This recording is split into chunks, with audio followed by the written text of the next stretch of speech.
Bismillahirrahmanirrahim. Assalamualaikum warahmatullahi wabarakatuh. Alhamdulillahirabbil alamin. Sekarang kita akan belajar bersama tentang anatomi fisiologi sistem pencernaan.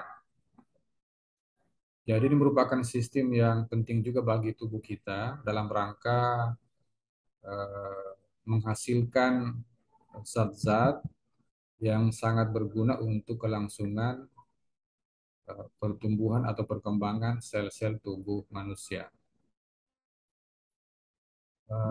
Yang pertama kita akan melihat pembagian dari sistem pencernaan. Jadi dibagi dua divisi. Yang pertama adalah saluran pencernaannya, tentu ada rongga mulut atau cavum oris, ada faring, tekak, esofagus, kerongkongan, lambung atau gaster, usus halus, intestinum minor, dan usus besar, intestinum mayor. Kemudian ada organ yang melengkapi. Yang pertama adalah gigi atau dentis, lidah, kemudian kelenjar liur, saliva, hati atau liver, kandung empedu, kemudian ada pankreas. Jadi perpaduan dari dua bagian sistem pencernaan ini akan memaksimalkan proses pencernaan di saluran pencernaan. Jadi tanpa ada bantuan gigi, lidah, kelenjar liur, hati, kandung empedu, pankreas, maka makanan-makanan tersebut tidak bisa dicerna menjadi molekul yang sederhana yang nanti akan diserap oleh bagian-bagian usus untuk di metabolisme di hati dan seterusnya diedarkan ke seluruh tubuh yang membutuhkan zat-zat tersebut. Kalau kita lihat gambarnya secara anatomis, yang pertama rongga mulut, tentu ada di sini gigi, kemudian kelenjar liur, dan lidah. Berikutnya ada faring. Faring ini tidak ada proses pencernaan, jadi makan hanya melewati faring atau tekak. Yang paling penting adalah kontraksi otot di faring ini untuk membantu refleks menelan sehingga makanan tadi dari rongga mulut dapat menuju ke esofagus atau kerongkongan. Faring dibagi tiga, ada faring yang berdekatan dengan hidung disebut nasofaring, ada yang tepat di belakang rongga mulut, orofaring, dan ada yang di bawahnya berdekatan dengan laring atau laringofaring. Setelah itu makanan akan menuju esofagus atau kerongkongan dan seterusnya ke lambung, kemudian ke usus halus, kemudian ke usus besar, dan terakhir nanti akan menuju ke anus sebagai hasil akhir proses pencernaan dan akan dibuang setiap hari oleh manusia. Kemudian di rongga perut juga terdapat organ pelengkapnya yaitu hati yang nanti akan mensekresikan sekretnya ya. Ada kolesterol, bilirubin, kemudian ada juga pankreas yang akan mensekresi enzim-enzim pencernaan. Ada juga kandung empedu yang menyimpan hasil produksi hati berupa garam-garam empedu, kolesterol, bilirubin yang nanti akan disalurkan ke usus halus. Ada yang berperan dalam proses pemecahan lemak, ada juga yang dibuang nanti sebagai bagian dari feses atau kotoran manusia. Ada juga yang dibuang sebagai bagian dari urin.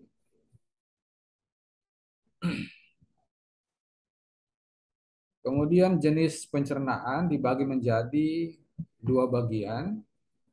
Ada pencernaan secara mekanis yang berlangsung pada rongga mulut kita. Nah, tentunya di sini yang paling mudah adalah proses mengunyah. Jadi mengunyah makanan adalah proses mekanis yang melibatkan otot-otot mengunyah. Nah, kenapa dikunyah adalah supaya makanan tersebut menjadi bagian-bagian yang kecil, sehingga nanti kalau mencapai usus halus dan sebagainya, maka enzim-enzim pencernaan akan mudah melaksanakan fungsi pencernaan. Kenapa? Karena bahan-bahan tadi termasuk karbohidrat, protein, lipid, terutama karbohidrat protein telah dikunyah, telah dihaluskan di rongga mulut. Sehingga nanti kalau mencapai usus halus, maka enzim akan dengan mudah melakukan tugasnya untuk memecah molekul tadi yang kompleks ataupun yang dalam bentuk disakarida atau polipeptida protein menjadi monosakarida atau monopeptida atau asam-asam amino, sehingga nanti akan mudah diserap oleh usus halus. Kemudian mekanis juga berlangsung pada bagian lambung dengan bantuan otot lambung yang mencampur mengaduk makanan sehingga memudahkan juga nanti proses pencernaan secara enzimatik. Nah, itulah pencernaan secara mekanis. Dan ini untuk rongga mulut memang sangat disarankan bagi kita untuk memaksimalkan proses mengunyah. Ya, proses mengunyah kita maksimalkan agar tadi makanan benar-benar halus sebelum kita telan melewati faring, esofagus, dan seterusnya ke lambung. Mekanisme kedua adalah mekanisme atau proses pencernaan secara kimiawi. Ini telah berlangsung di rongga mulut kita lewat enzim amilase misalnya untuk karbohidrat. Dan nanti akan terus diselesaikan di usus halus, terutama di duodenum. Misalnya molekul maltosa ini oleh enzim maltase nanti akan dipecah menjadi monosakarida dalam bentuk dua molekul glukosa. Nah, glukosa nanti akan diserap oleh usus untuk diteruskan ke hati. Nah, nanti hati yang menyimpan, apakah itu disimpan dalam bentuk glikogen atau diteruskan misalnya untuk digunakan oleh sel-sel tubuh kita sebagai energi, baik itu untuk proses saraf, otot, ataupun kerja-kerja lain di seluruh sel-sel tubuh kita. Jadi inilah dua proses atau tipe pencernaan, ada secara mekanis, ada secara kimiawi. Nah, yang pertama adalah organ pelengkap sistem atau saluran pencernaan, yaitu gigi. Nah, saya kira sudah Anda bisa lihat bagaimana struktur gigi kita ini. Ada mahkota gigi, ada lehernya, dan ada akar gigi. Nah, di mahkota ini ada apa namanya bagian penting yang sifatnya keras dan langsung bersentuhan dengan makanan dalam rongga rongga mulut. Dan ini tidak boleh mengalami kerusakan. Ketika dia rusak, maka akan menyebabkan gigi menjadi berlubang. Jadi hal yang penting adalah bagaimana gigi ini kita maksimalkan untuk proses mengunyah. Proses mengunyah.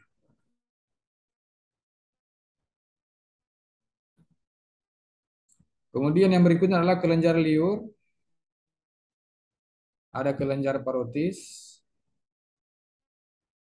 kemudian kelenjar submandibula, dan ada kelenjar sublingua. Nah, yang kelenjar parotis ini terletak di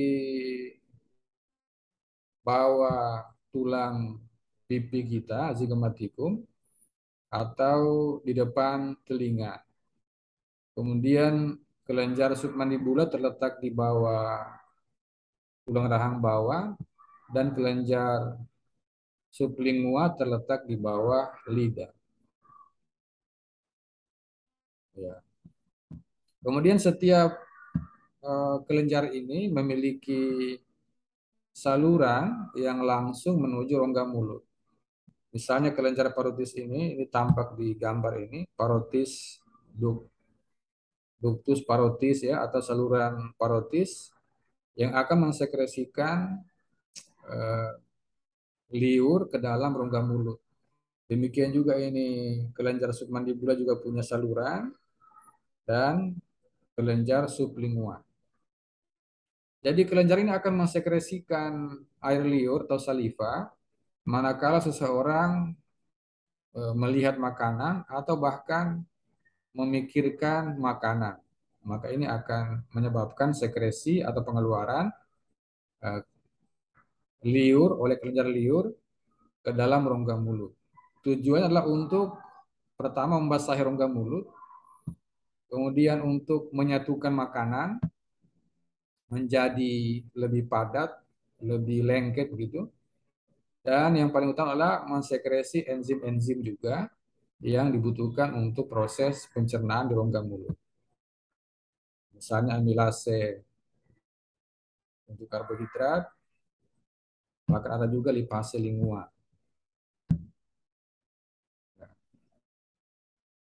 Kemudian kelenjar liur berasal dari cairan plasma.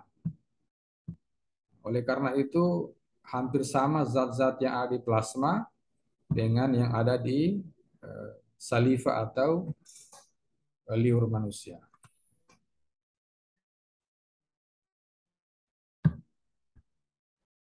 Nah, kalau kita lihat tabel ini, eh, bagaimana proses pencernaan oleh enzim-enzim. Misalnya di rongga mulut kita ada enzim amilase yang dikeluarkan oleh kelenjar liur ya. Nah, tugas adalah untuk merubah eh, tepung atau karbohidrat menjadi maltosa. Jadi masih dalam bentuk disakarida, belum monosakarida. Atau contoh misalnya di lambung. Di lambung ada dua di situ, ada pepsin, ada HCl ya. Nah, pepsin adalah enzim, HCl merupakan cairan yang dikeluarkan di lambung. Nah, pepsin enzimnya untuk mengkonversi atau merubah protein menjadi polipeptida. Sementara HCl menjadi sebab sehingga pepsinogen berubah menjadi pepsin. Jadi tanpa HCl juga maka tidak akan terbentuk enzim pepsin untuk proses pencernaan protein. Yang kedua untuk mempertahankan pH lambung ya, pH di lambung itu.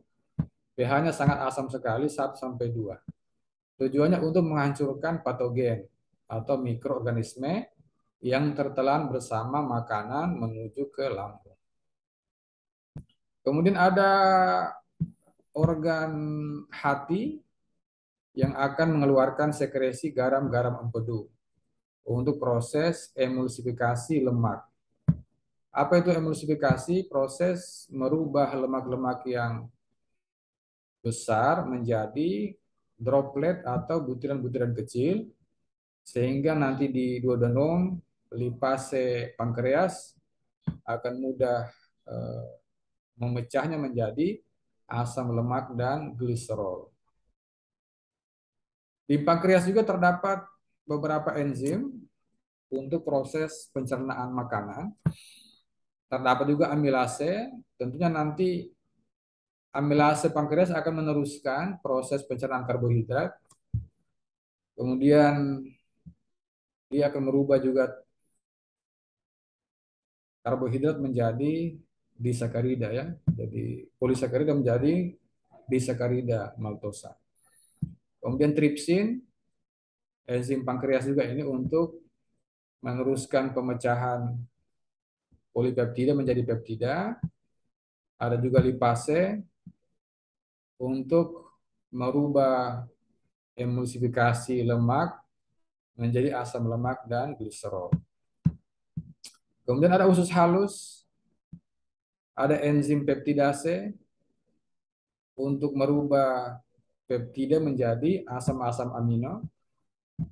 Kemudian ada sukrase, enzim sukrase merubah sukrosa dari glukosa dan fruktosa.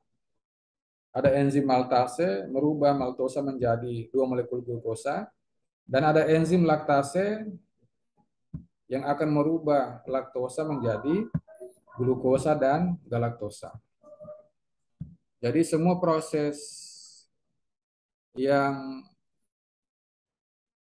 merupakan sekresi dari hati, pankreas, dan usus halus ini, semuanya berlangsung pada usus halus. Jadi usus halus proses akhir dari pencernaan, sekaligus nanti proses penyerapan zat-zat gizi. Kemudian kita kembali lagi ke esofagus. Esofagus ini adalah kerongkongan organ setelah faring dan organ sebelum lambung. Nah, esofagus ini makanan atau bolus yang telah ditelan tadi itu dari rongga mulut itu akan menuju ke lambung. Jadi kalau setelah kita telan atau makanan tersebut telah menjadi bentuk-bentuk yang bulat misalnya karena telah bercampur dengan liur, kemudian makanan telah dipecahkan, ketika ditelan maka dia berubah nama menjadi bolus. Ya, bolus. Nah, bolus ini telah memasuki esofagus karena telah ditelan tadi itu. Nah, esofagus ada otot rangka di bagian atasnya, kemudian otot polos, setelah otot polos. Jadi bolus tadi di esofagus ini, bolus esofagus itu masuk ke lambung bukan karena gaya gravitasi, bukan. Tapi karena ada gerakan peristaltik di esofagus. Sehingga kontraksi otot polos esofagus nanti itu akan menyebabkan bolus bergerak terus kemudian menuju ke lambung. Dan di esofagus di bagian pertemuan dengan lambung terdapat di sini sphincter yang kita sebut dengan sphincter kardia. Sphincter adalah otot polos melingkar, otot polos melingkar, namanya sphincter. Nah, ini sphincter kardia. Tujuannya adalah bolus yang telah masuk ke lambung maka tidak bisa lagi kembali ke esofagus. Kenapa? Karena ada proses kontraksi sphincter esofagus.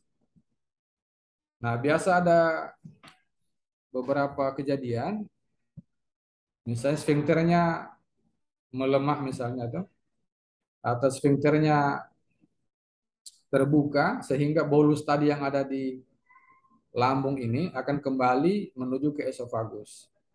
Nah, biasa itu akan menimbulkan perasaan atau rasa mual atau rasa terbakar di bagian esofagus ini. Ya, biasa kita kenal dengan istilah GERD, GERD, GERD. Nah, itu akibat itu karena cairan lambung kembali ke esofagus. Atau istilah lainnya terjadi reflux, reflux. Ya, itulah esofagus atau kerongkongan. Kemudian kita bicarakan lagi tentang rongga peritoneum.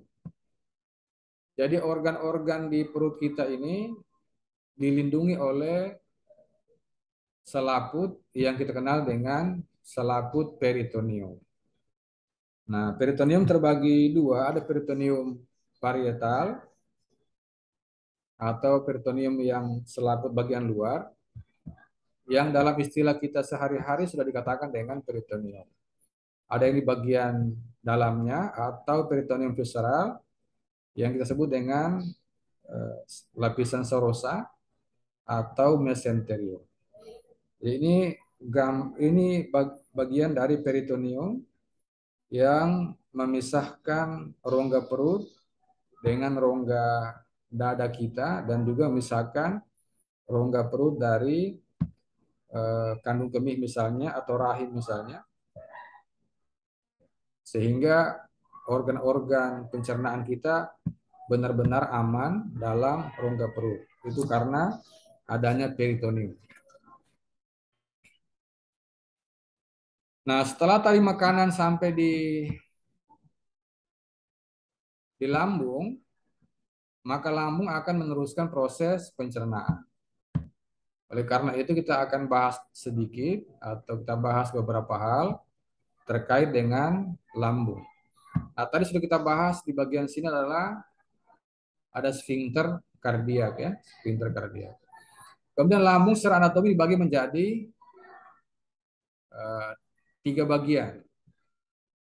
Bagian atasnya atau puncak lambung kita sebut dengan fundus. Kemudian bagian badannya ini kita sebut dengan korpus, dan bagian paling bawah kita sebut dengan pilorus.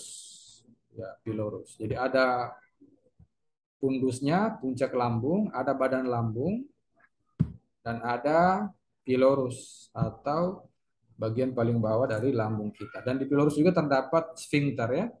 Namanya sfinkter pilorik. Sfinkter pilorik. Nah, tujuannya sama. Jadi dia bisa berkontraksi, bisa juga relaksasi. Ketika dia kontraksi, ketika sfinkter kontraksi, maka bolus yang di lambung ini tidak bisa masuk ke dalam duodenum. Tapi ketika dia relaksasi, maka akan masuk ke duodenum. Kemudian lambung juga ini ada disebut dengan curvatura mayor ya. Ini lekukan yang besar ini. Ada juga curvatura minor ya, atau yang melengkung ini. Ada yang melengkung yang kecil ini, curvatura minor, ada yang besar, curvatura mayor. Kemudian di lambung kita terdapat 3 otot. Yang pertama otot longitudinal. Ini otot longitudinal. Ada otot yang sirkuler atau otot melingkar, dan ada otot oblik yang miring. Jadi perpaduan 3 otot ini memaksimalkan fungsi pencampuran makanan di lambung. Ya, kalau otot longitudinal kontraksi maka akan memendek atas bawah, sirkuler kontraksi akan memendek lingkarannya, kemudian oblik kontraksi juga akan memperkecil diameter dari lambung. Kemudian di bagian dalam lambung terdapat ruge atau lipatan-lipatan kecil yang nanti akan mengakomodasi makanan-makanan yang akan atau bolus-bolus makanan yang masuk ke lambung. Sehingga lambung bisa membesar dan bisa juga lambung bisa membesar atau meluas karena adanya ruge atau lipatan dalam bagian dalam lambung. Kemudian kita akan melihat lapisan-lapisan lambung. Nah, yang pertama ada sel mukosa. Ya, sel mukosa lambung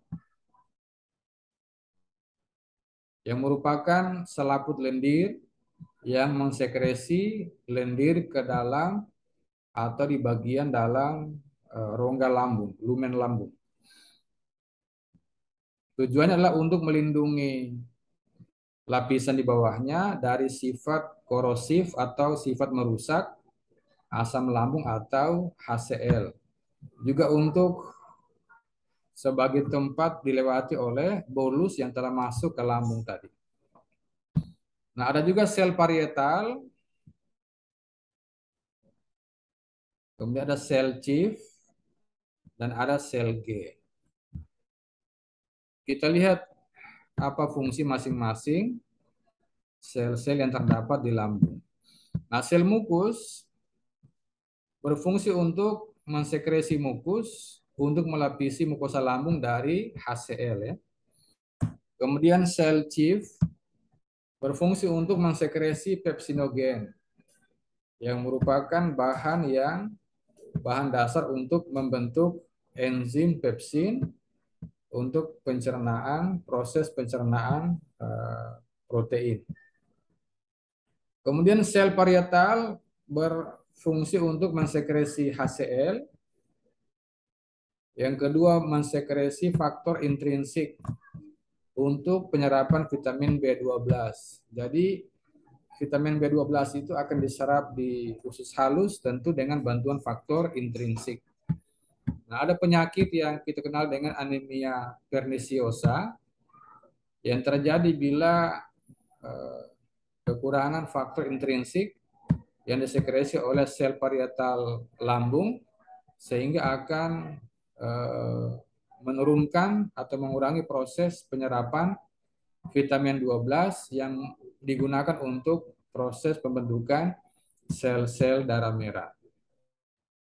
Nah, ada juga sel G yang mensekresi gastrin sebagai respon dari HCl yang banyak. Nah, ini eh, gambar bagaimana sekresi atau proses pengeluaran asam lambung oleh sel parietal. Jadi ada mekanisme yang terjadi di sini sampai eh, ion klorida itu keluar ke lumen lambung lewat proses difusi fasilitas. Adapun ion hidrogen itu menuju ke lumen atau rongga lambung lewat proses transport aktif primer dengan bantuan carrier ATPase. Jadi transport aktif primer untuk pengeluaran ion hidrogen menuju ke lumen lambung, sementara ion klorida lihat proses difusi fasilitas.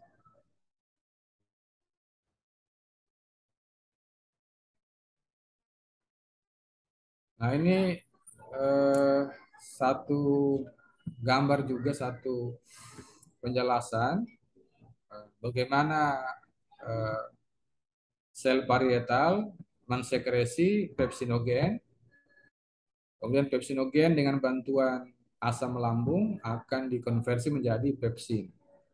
Dan pepsin berperan dalam proses eh, pemecahan protein, pemecahan protein menjadi peptida rantai pendek. Baik, itu lambung. Nah, sekarang kita bahas tentang usus halus atau intestinum minor. Ya, intestinum minor. Nah, usus halus ini dibagi menjadi tiga. Yang pertama adalah duodenum dengan panjang kurang lebih 25 cm.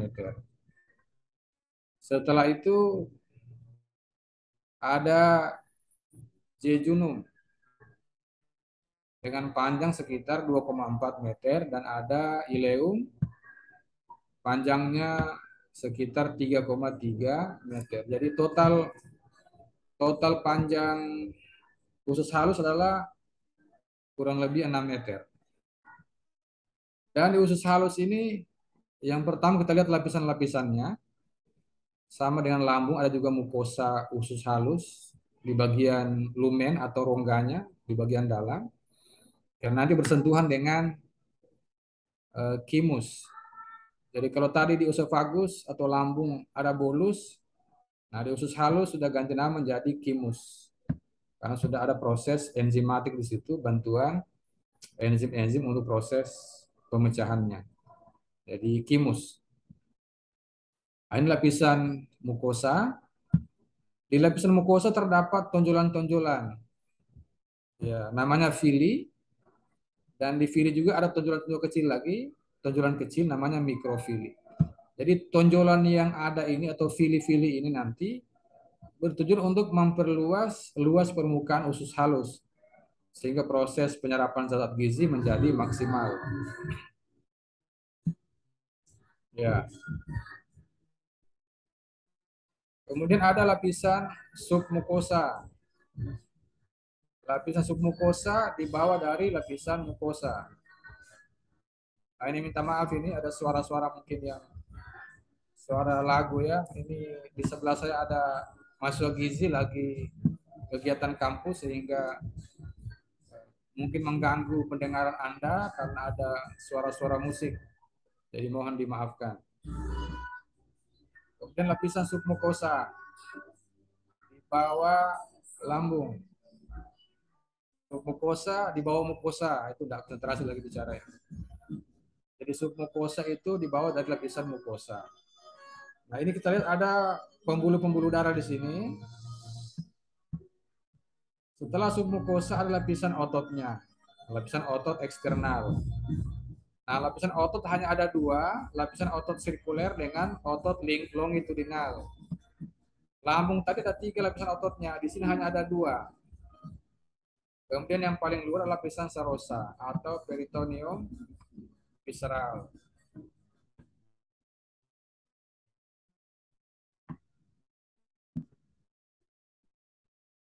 Ya, ditunggu sebentar ya, saya sampaikan ke mereka dulu bahwa ada proses kuliah.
Ya, jadi minta maaf ya, ada tadi suara ribut-ribut di sebelah, mahasiswa lagi kegiatan kampus. Nah, sekarang kita pindah ke plexus saraf usus halus. Jadi saraf penting juga di usus halus ini, karena dengan adanya sistem saraf, dia akan menghantarkan impuls elektrokimia menuju ke lapisan submukosa dan lapisan otot di usus halus, ya usus halus. Nah, yang pertama ada plexus mienterik ya, plexus mienterik.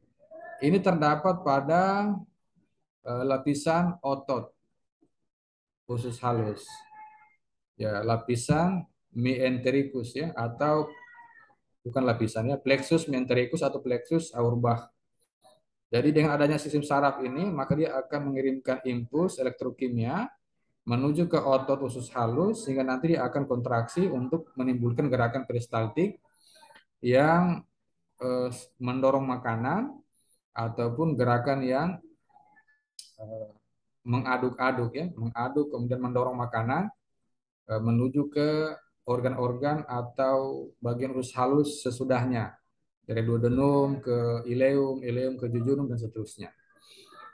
Kemudian ada juga plexus saraf di bagian submukosa. Ya, namanya plexus submukosa atau plexus Meissner. Nah, sarafnya ini juga akan mengirimkan impuls elektrokimia ke plexus ini menuju ke lapis submukosa untuk nanti merangsang sekresi lendir ya, di bagian lapisan mukosa. Kemudian di bagian ini juga diperlihatkan kepada kita, jadi di usus halus itu terjadi proses penyerapan zat gizi ya di usus halus. Jadi asam amino yang sudah dicerna tadi itu, kemudian asam lemak gliserol, kemudian glukosa, fruktosa, galaktosa. Nah, itu akan diserap di usus halus, terutama di daerah jejunum dengan ileum. Tadi untuk lambung, lambung juga ada proses penyerapan, yaitu penyerapan air dan alkohol. Nah, untuk usus halus, penyerapan semua zat-zat gizi ya, baik itu vitamin, mineral, air, asam amino, eh, glukosa, galaktosa, fruktosa, kemudian gliserol, asam lemak, semua diserap di usus halus. Hanya perbedaannya adalah kalau asam amino, kemudian asam amino, kemudian monosakarida tadi itu glukosa, fruktosa, galaktosa, kemudian apalagi vitamin yang larut dalam air, vitamin larut air. Nah, ada proses osmosis dan proses transport aktif ya, ada juga proses difusi. Nah, khusus asam lemak gliserol atau produk-produk lipid atau lemak, termasuk vitamin A, D, E, dan K, vitamin A, D, dia tidak melewati pembuluh darah di fili usus halus ya, tapi melewati pembuluh lakteal. Nah, ini pembuluh lakteal merupakan pembuluh yang khusus dilewati oleh produk-produk lipid atau zat-zat yang larut dalam lipid atau lemak. Nah, ini gambar gerakan peristaltik dari usus halus yang mendorong kimus tadi itu menuju ke bagian-bagian usus halus setelahnya untuk kemudian nanti akan diteruskan ke usus besar. Nah, kita pindah ke usus besar. Usus besar ini yang pertama ada sekum, sekum. Jadi sekum ini berhubungan dengan ileum. Dan ini juga ada katup ya, katup. Namanya katup ileosekal. Nah, katup di sini berguna untuk mencegah kimus tadi yang akan menjadi feses, calon feses, tidak kembali ke ileum. Ya, dia terus ke sekum. Kemudian di bagian sekum terdapat satu organ di sini yaitu appendix. Appendix yang menurut para ahli banyak mengandung eh, apa namanya limfa di sini yang dalam keadaan tertentu mengalami peradangan yang kita kenal dengan appendicitis atau usus buntu. Biasa akan lakukan pengangkatan, dipotong, kemudian dihilangkan. Nah, setelah sekum terdapat kolon ascendens. Ya, kolon ascendens, kemudian kolon transversum dan kolon descendens ya, descendens. Ini bagian dari sigmoid, kemudian ini rektum. Rektum. Nah, usus besar ini ada semacam lipatan-lipatan ini juga ya, yang kita kenal dengan haustra. Ini lumayan banyak juga ini. Panjang kurang lebih 1,5 meter usus besar kita ini. Ya. Kemudian ini sigmoid, kemudian rektum. Nah, rektum. Rektum berperan dalam proses defekasi atau buang air besar. Ya, ketika feses tadi telah mencapai rektum, maka rektum akan meregang, meregang sehingga nanti akan mengirimkan informasi ke medula spinalis bagian sakral, nanti akan timbul keinginan untuk buang air besar. Dan ini harus segera kita laksanakan, karena kalau tidak nanti akan melemah keinginan untuk buang air besarnya, sehingga bisa menyebabkan feses atau kotoran menjadi keras. Kenapa? Karena sepanjang usus besar ini ada proses penyerapan air. Jadi kalau lambat kita keluarkan feses, bisa mengeras karena airnya diserap oleh diserap di bagian usus besar.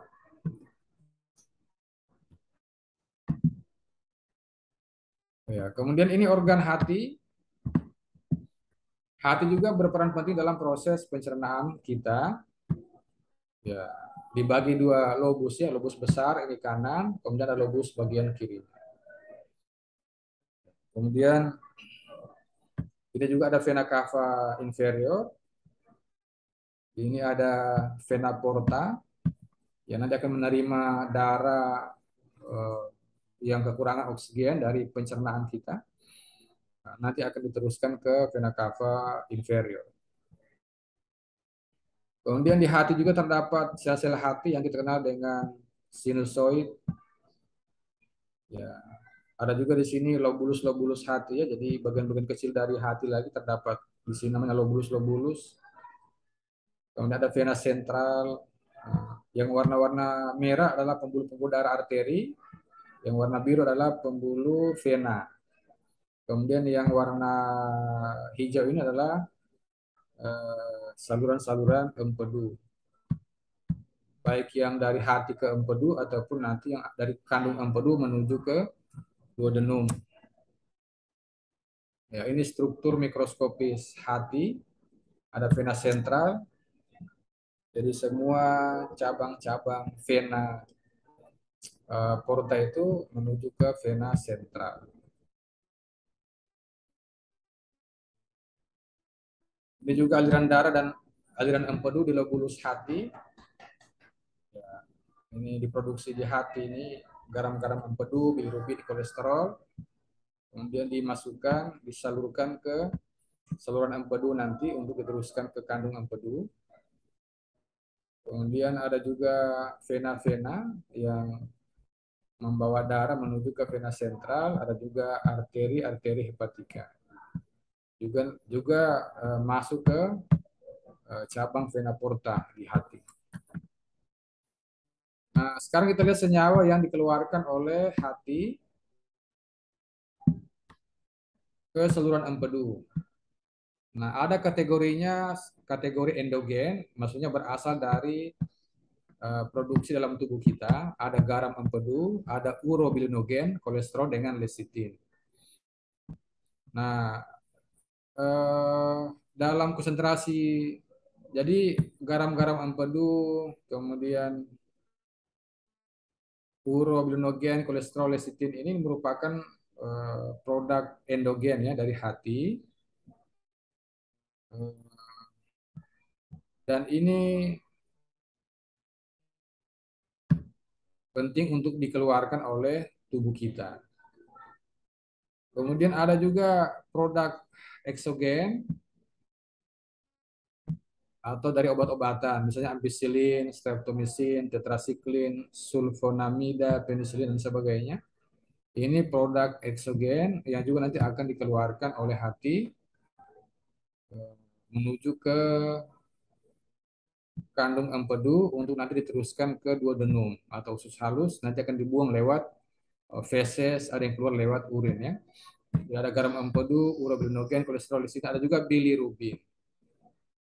Bilirubin.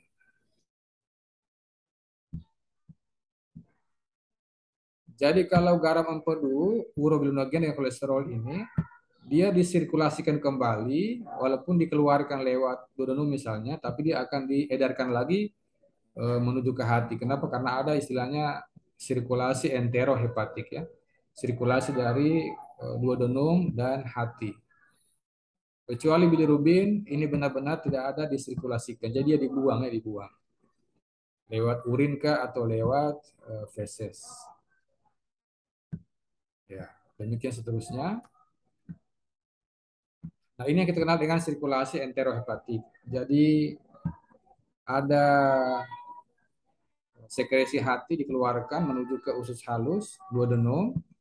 Ada juga dari kandung empedu ke duodenum.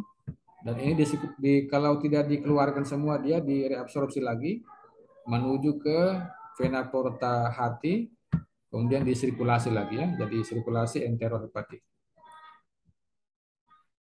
Nah, ini jalur sederhana metabolisme heme dan bilirubin, walaupun ini sudah bukan bagian dari pencernaan ya.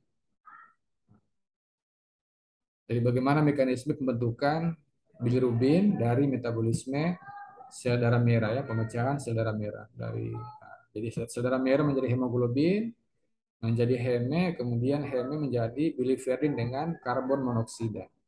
Biliverdin menjadi bilirubin, kemudian oleh hati dirubah menjadi bentuk yang bisa larut, sehingga nanti dikeluarkan lewat feses.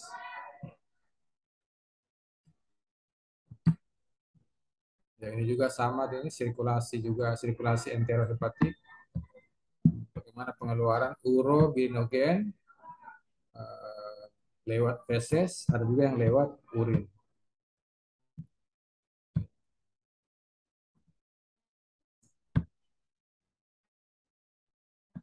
Kemudian berikutnya pankreas. Pankreas juga berperan dalam proses pencernaan. Pankreas dua ya, ada eksokrin, ada endokrin.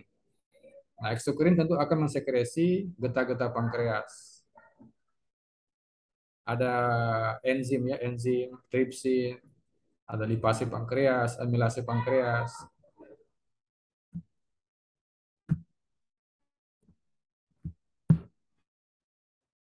Misalnya ini tripsin ya, tripsin. Ini pankreas ini, tripsin. Nah, berguna untuk proses pencernaan protein. Ada juga ya pankreas tripsin ya. Kemudian lipase pankreas untuk pencernaan lemak. Saya kira itu secara singkat anatomi dan fisiologi sistem pencernaan. Saya kira masih banyak kekurangan ya, masih banyak kita lengkapi. Nah, silakan nanti Anda belajar sendiri untuk melengkapi kekurangan yang ada. Karena tidak semua saya bahas di sini, silakan Anda belajar juga mandiri, kemudian dipahami tentang anatomi fisiologi sistem pencernaan. Saya kira cukup sekian. Semoga bermanfaat. Assalamualaikum warahmatullahi wabarakatuh.